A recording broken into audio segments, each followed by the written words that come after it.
Now, suppose I've managed to convince you, perhaps, that yes, we control the world because we can cooperate flexibly in large numbers. The next question that immediately arises in the mind of inquisitive listener is how exactly do we do it? What enables us, alone of all the animals, to cooperate in such a way? The answer is our imagination. We can cooperate flexibly with countless numbers of strangers because we alone, of all the animals on the planet, can create and believe fictional stories. And as long as everybody believes in the same fiction, everybody obeys and follows the same rules, the same norms, the same values. All other animals use their communication system only to describe reality.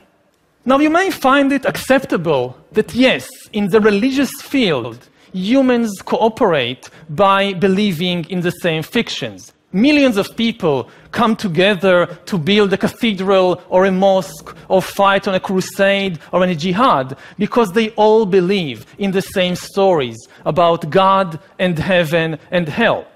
But what I want to emphasize is that exactly the same mechanism underlies all other forms of mass-scale human cooperation, not only in the religious field. Take, for example, the legal field.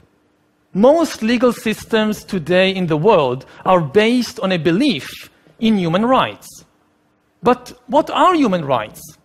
Human rights, just like God and heaven, are just a story that we've invented. They are not an objective reality. They are not some biological fact about Homo sapiens. Take a human being, cut him open, look inside, you will find the heart, the kidneys, neurons, hormones, DNA, but you won't find any rights. The only place you find rights is in the stories that we have invented and spread around over the last few centuries. They may be very positive stories, very good stories, but they are still just fictional stories that we've invented. The same is true of the political field. The most important factors in modern politics are states and nations. But what are states and nations? They are not an objective reality. A mountain is an objective reality. You can see it, you can touch it, you can even smell it.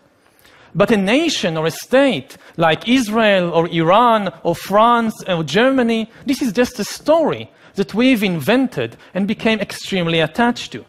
The same is true of the economic field. The most important actors today in the global economy are companies and corporations. Many of you perhaps work for a corporation like Google or Toyota or McDonald's. What exactly are these things? They are what lawyers call legal fictions. They are stories invented and maintained by the powerful wizards we call lawyers. And what do corporations do all day? Mostly, they try to make money. Yet what is money? Again, money is not an objective reality. It has no objective value. Take this green piece of paper, the dollar bill. Look at it. It has no value. You cannot eat it. You cannot drink it. You cannot wear it. But then come along these master storytellers, the big bankers, the finance ministers, the prime ministers, and they tell us a very convincing story. Look, you see this green piece of paper? It is actually worth 10 bananas. And if I believe it, and you believe it, and everybody believes it, it actually works. I can take this worthless piece of paper, go to the supermarket, give it to a complete stranger whom I've never met before, and get in exchange real bananas, which I can actually eat. This is something amazing. You can never do it with chimpanzees. Chimpanzees trade, of course. Yes, you give me a coconut, I'll give you a banana. That can work. But you give me a worthless piece of paper and you expect me to give you a banana? No way. What do you think I am, a human?